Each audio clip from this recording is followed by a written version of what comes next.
energía, en realidad, no de la sustentabilidad. Me fui acercando al mundo de lo ambiental de a poquito, pero vengo primero al mundo de lo más convencional, el gas, petróleo, generación de energía eléctrica. Y de a poquito me fui como cuestionando eso, ¿no? Es un mundo de por qué para tener energía teníamos que sacar algo del fondo de la tierra, quemarlo y liberar dióxido de carbono y algo que nos va a robar. Y a medida que me fui cuestionando, fui pasando primero a la visión de energía renovable. En su momento, la más convencional de las renovables, que es la eólica, que es la que está más difundida. Y después de a poco, rompiendo otros paradigmas que tiene la energía, incluso la eólica, de seguir yendo hacia los grandes proyectos, grandes empresas, irme cada vez más a lo que tiene que ver con la sustentabilidad de la energía en términos más amplios, no solo desde lo ambiental, sino también desde lo social y lo económico, a proyectos por ahí más chicos, más vinculados con lo social, más vinculados con el impacto ambiental, más que no sea una gran empresa la que genera, sino que podamos todos de alguna manera poner lo que nos toca, por ahí generar nuestra energía o ahorrar lo que podemos ahorrar y ver desde otro punto de vista la energía que consumimos. Y vamos a ver por ahora algunas cosas sobre energía. A ver si esto se... Sí, ahí está. Vamos a empezar con la primera pregunta. Y sepan que es una pregunta capciosa. Yo les pongo dos pantallas, ¿no? Uno con paneles solares y una casa conectada a la red. Y una que parece aislada de la red con paneles. ¿Cuál es mejor? La de los paneles. Y sí, la verdad es que así como está es mejor, sin saber nada. Y si yo les doy más información, les digo que esta tiene una lamparita incandescente, de las viejas lamparitas, ya no existen, y estas tienen lamparitas de LED, son 10 veces menos. ¿Y cuál es mejor? Y la verdad es que y ahí ya no estoy tan seguro. Ahí es donde digo, necesito 10 veces más energía para prender la misma lamparita. ¿Vale la pena tener 10 veces más paneles o me conecto a la red y minimizo mi impacto porque al final soy más eficiente? Quizás este tenga menos impacto. Entonces, ¿cuál es mejor? Y ya saben que la pregunta vuelve a ser capciosa, porque ya les pongo la lamparita incandescente con la lamparita de LED. Bueno, claramente la mejor es la lamparita de LED. Y le vuelvo a hacer la pregunta ahora, ¿cuál es la mejor? La lamparita de LED de la derecha, que está haciendo que ese techo sea re lindo, una habitación blanca y vacía, o la lamparita incandescente de la izquierda, que ilumina una habitación donde hay una orquesta y una fiesta improvisada de amigos y esa energía que se usa. Mejor es la de la izquierda, se usa. La de la derecha es pura pila. Entonces, podemos empezar a ver tres conceptos que voy a ir profundizando, que es el de uso racional, uso eficiente y energía renovable. En general, el mundo, sobre todo el argentino medio, viene del mundo de que la energía es algo que te dan, ¿no? Entonces, la solución es la energía renovable, es resolver ese origen de la energía. En vez de verlo como la energía es algo que uso, y entonces el problema está en cómo yo uso menos o cómo yo cambio la manera de usar mi propia energía. ¿Y para qué usamos esta energía? Bueno, cuando vemos todo el uso de energía en el país, vemos que entre residencial y comercial, digamos, como digo, comercial y público, son oficinas, tienen un uso parecido de la energía. Más o menos un tercio de la energía se va a iluminar edificios, básicamente, ¿no? El edificio, si lo vemos en términos generales, es el principal consumidor de energía del país.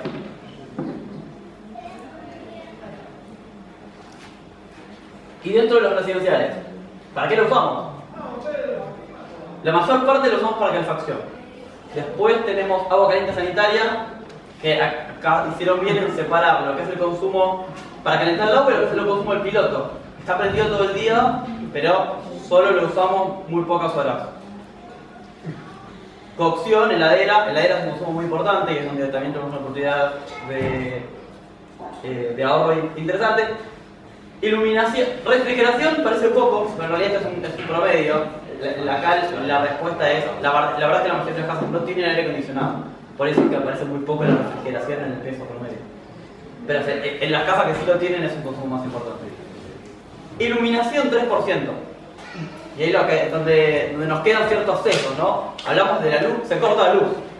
Se corta la luz y la verdad es que la luz es lo menos importante en términos de energía de lo que nos da la electricidad. O sea, tendríamos que decir, se nos corta el calor, se nos corta el frío, se nos corta el ascensor. Son todas cosas que consumen más energía que la luz. Seguimos hablando de la luz con un concepto de cómo era el consumo de energía de mediados del siglo pasado, donde lo importante era la lamparita. Hoy, lámpara de LED, la luz es lo de menos. ¿Y de dónde viene esta energía? Porque también tenemos que pensar en los dos lados. Bueno, la verdad es que Argentina es un país dependiente del gas, dependiente de los hidrocarburos, y si bien tenemos una parte hidroeléctrica y una pequeñita parte de renovables, la mayor parte de nuestra energía viene del gas y el petróleo. Somos un país mucho más dependiente del gas de lo que tenemos gas. O sea, dependemos mucho del gas, pero no somos un gran productor de gas como para estar tranquilos en esta situación. Con lo cual es una situación que tenemos que repensar. O replanteamos y volvemos a usar grandes productores de gas, o cambiamos la manera en que consumimos y que producimos energía.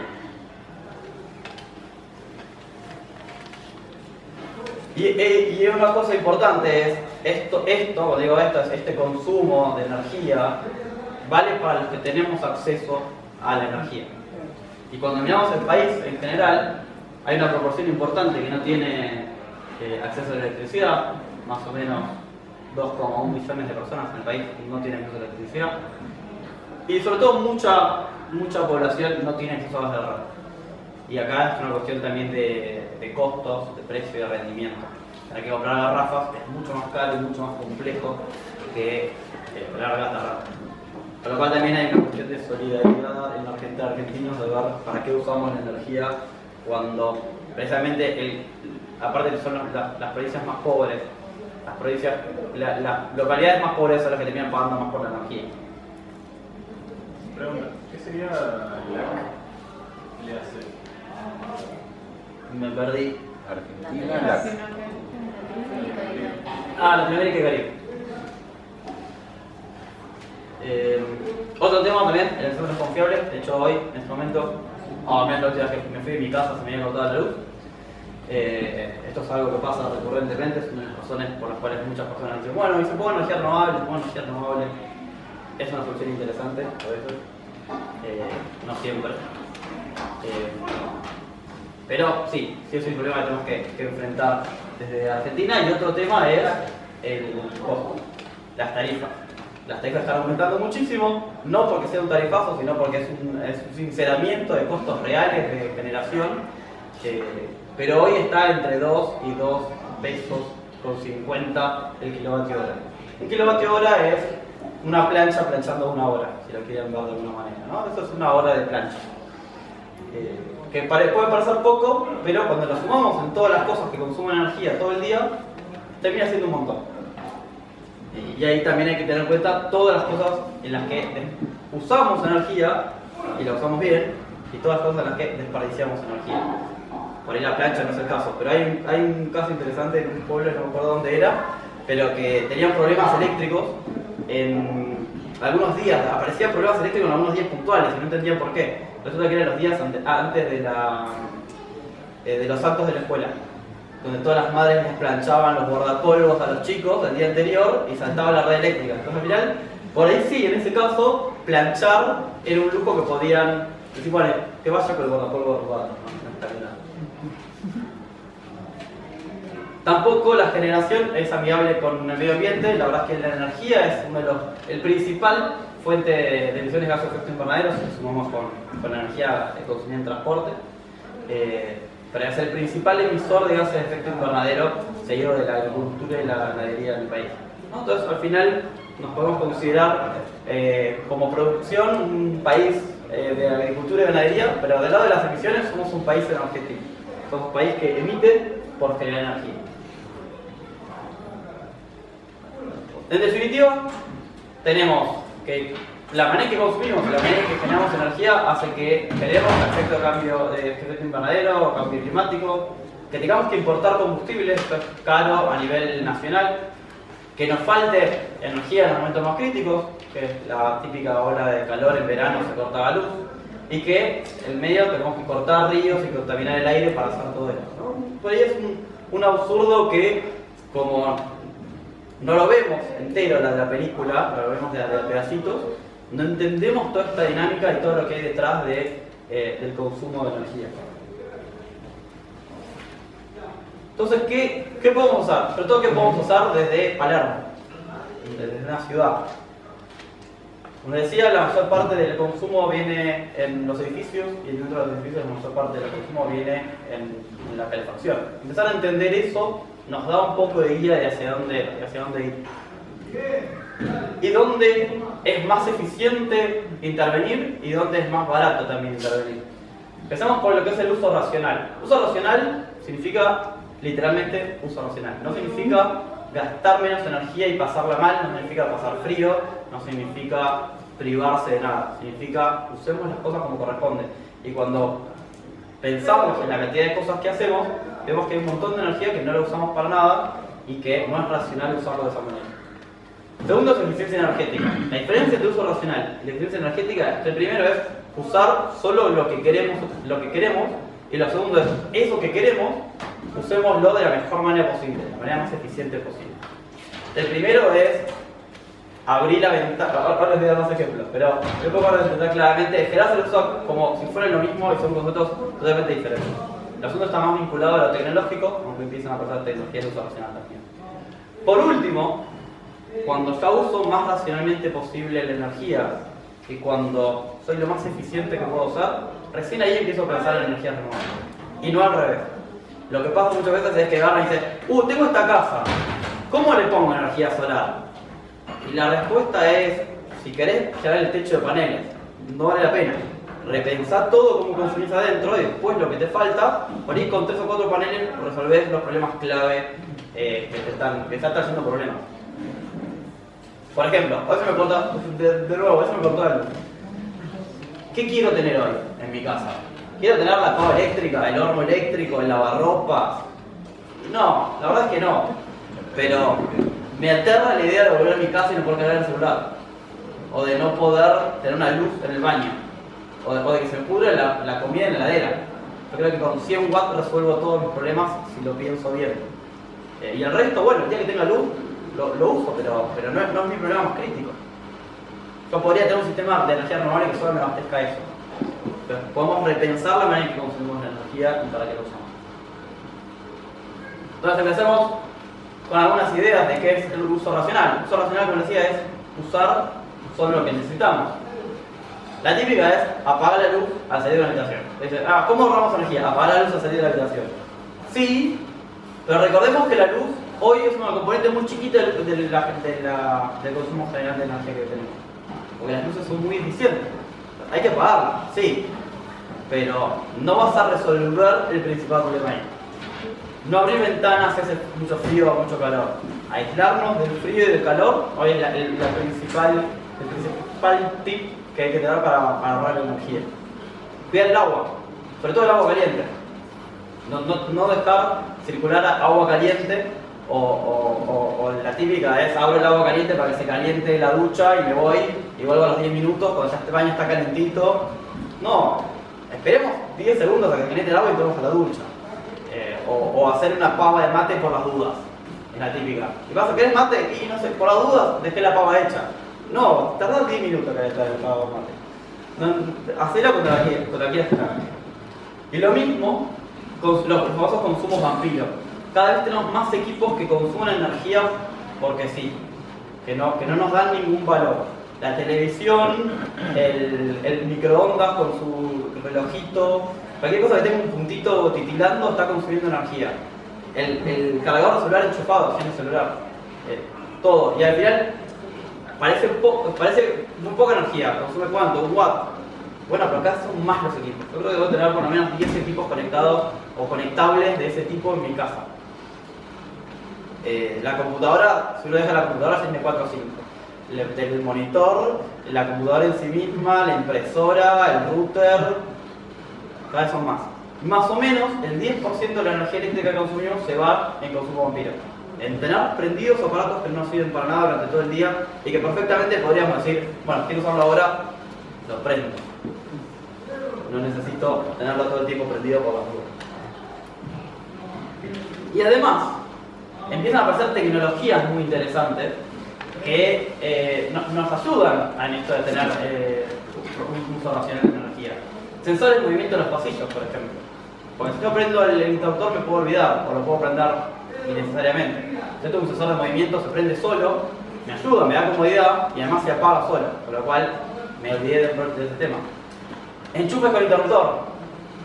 Básicamente, si yo ando enchufando y desenchufando los aparatos, los termino rompiendo, porque los enchufes no están preparados para que los estés enchufando todo el tiempo, una vez por día.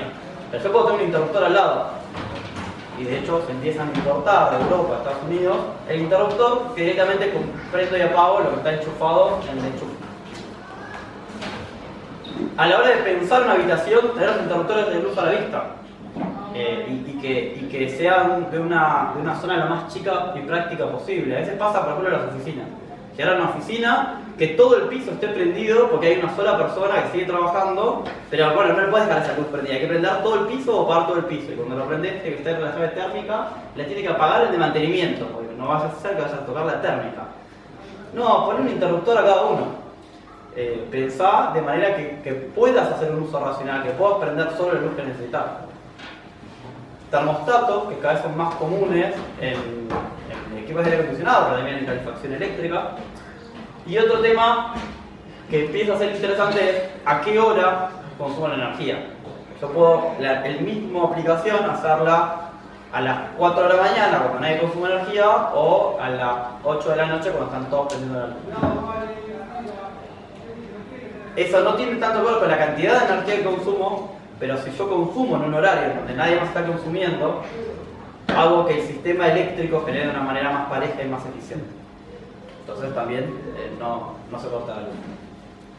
Esto también, lo de priorizar horarios, se empieza a hacer automáticamente. Y ahí empieza a haber equipos o aparatos que lo hacen, lo puedes programar, algunos los puedes programar para que funcionen en tal horario, y en algunos lugares, hasta más avanzados, ya ni los programás y le decís que se controla automáticamente conectado con el distribuidor. Como si vos le dijeras a Edenor, vos encargate de prenderme el termotanque, que yo solo quiero tener agua a 55 grados. Vos decidías qué hora lo prendés y a qué temperatura lo dejás. Una vez que usamos la energía de la que consumimos solo lo que necesitamos, aquello que consumimos lo usamos de la mejor manera posible. Entonces empezamos con la eficiencia energética. Lo primero, de nuevo, cambiar las lamparitas y poner lámparas de LED. Sí, está buenísimo. Termina siendo un impacto importante, pero no tan grande, y nos lleva hasta un cierto punto y nada más. ¿Dónde más podemos empezar a implementar eficiencia energética? Pensando en que el principal consumo que tenemos es calor y frío, aislación térmica. Si vamos a cambiar las ventanas, poner ventanas de vidrio. Si vamos a hacer un revoque, pensar en poner una aislación térmica en una lana de vidrio o en un telgopor o en algún tipo de aislación que nos aísle del exterior. Eso nos va a ahorrar muchísimo más energía para ir que el cambio de lamparita. Pensar en etiquetas energéticas cuando compramos aparatos. Voy a comprar una heladera, voy a comprar un lavarropas, un calefón, aire acondicionado. Mirar que tenga la etiqueta energética que sea etiqueta A o más. Ahora hay equipos A más y A más. Son más eficientes que un A. Entonces, conocer la etiqueta de cada tipo de aparato y qué significa y cuánto ahorra, nos vamos a ayudar a que compremos con más inteligencia. Un tip, el aire acondicionado. Cuando tenemos aire acondicionado frío-calor, los aires acondicionados frío-calor modernos son mucho más eficientes que una estufa eléctrica. Cuando digo mucho más eficiente significa que consume la tercera parte o menos que la estufa eléctrica. Entonces prioricemos el uso de aire acondicionado para calefaccionar, ahí es donde tenemos, que es la estufa eléctrica vieja. Además, de nuevo, otras tecnologías interesantes que se vienen bastante fuertes y son muy interesantes. Donde hay cocina eléctrica, en vez de usar las vitrocerámicas o de resistencia eléctrica, las de anafes de inducción. Sabemos si es una anafe de inducción o es una resistencia porque la de resistencia uno la prende y se calienta la superficie. No, pone la mano sobre la cocina y se quema. La inducción no funciona así. La inducción genera calor adentro de la olla. Entonces uno pone la masa, prende la hornalla, pone la mano y no pasa nada. Hasta que uno no pone la olla arriba. Entonces, al crear el calor adentro de la olla, desperdicia mucho menos calor. Entonces, es mucho más eficiente. Lo mismo los calefones, empieza a dar el calefón sin piloto y el calefón modulante. El modulante significa que solo le da la energía que le falta para llegar a una cierta temperatura. Porque decir, bueno, no importa, yo le doy, prendo el calefón y después regulo y abro el agua fría, es desperdiciar energía. No queremos hacer eso, queremos crear hasta el calor que queremos. Entonces ahí empieza el modulante hace eso. Mira la temperatura que entra y solo le da el gas que le falta. Esto funciona particularmente bien, es muy interesante, cuando lo combinamos con energía solar térmica, de la cual les voy a hablar un ratito. Que es que el agua venga calentada por el sol. Y vienen algunas tecnologías que son, para mí son increíbles. Dos, geotermia, que es como el sistema de aire acondicionado, pero en vez de tener el módulo exterior afuera, lo tiene abajo de la tierra. Y eso hace que ahorre mucho más energía. Y si estamos hablando de que el aire acondicionado consume la tercera parte, un sistema de geotermia consume una séptima parte, que es una calefacción normal. Con lo cual ya prácticamente hacemos una casa que se calienta sola. Y los de bombeo de frío-calor son tecnologías que nos empiezan a usar para calentar agua, pero también para enfriar. Entonces, ya existen en Japón heladeras y termotanques que funcionan como una misma pieza y sacan el calor restante de afuera. Entonces, la mayor parte del tiempo está sacando el calor a la heladera y mandándolo al termotanque. Y casi no gastan energía. Tecnologías impresionantes que van a cambiar las reglas de cómo consumir energía totalmente. Así como antes yo decía, la energía eléctrica era la luz. Cuando se masifiquen estas tecnologías va a cambiar de nuevo las reglas de la energía. Y ahora sí, una vez que tenemos todo lo más eficiente que podemos, usamos todo lo más racionalmente que podemos, aplicamos la energía renovable. ¿Qué podemos aplicar en viviendas y comercios? Sobre todo la energía solar es la más práctica, hoy es la más barata, pero hay dos otras tecnologías que me parecen interesantes mencionar, que son la de biomasa y la de biogás. Y ahora les voy a contar un poquitito las diferencias de cada uno. Cuando hablamos de energía solar, hablamos del sol como recurso. Hablamos de un recurso que es súper conocido, porque el sol más o menos siempre igual en el mismo lugar, o sea, año a año. Sabemos cuál es la estacionalidad, pero todos los años es más o menos parecido, que es muy parecido de un lugar al otro, a menos que nos podemos ir a la Puna, nos podemos ir a la Patagonia, pero si acá tenemos cierto sol, a 100 kilómetros vamos a tener más o menos el mismo sol. Y que a lo mismo tiene el problemita de la inestabilidad que le da que pasa una nube o se va la nube. Creo que tenemos que ver cómo absorber esa intermitencia. El resto es un recurso súper noble, muy abundante en Argentina tiene muy buen sol, y sobre todo tiene esto de que el grueso del país tiene todo más o menos el mismo sol, con lo cual si una tecnología sirve para Buenos Aires, sirve para Santa Fe, para Córdoba, para San Luis, para La Pampa, todos más o menos tienen el mismo sol. ¿Y cómo podemos aprovechar esta energía solar? La primera, y la más fácil y la más barata, es aprovechar la llama solar pasiva.